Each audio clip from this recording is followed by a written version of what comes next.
Кофеин с Алекс и Момчил. Голяма глътка настроение.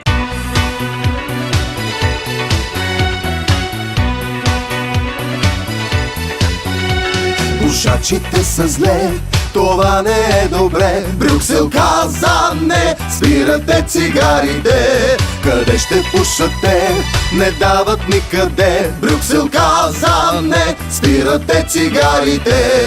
Вече трябва друго да измислят или да се предадат.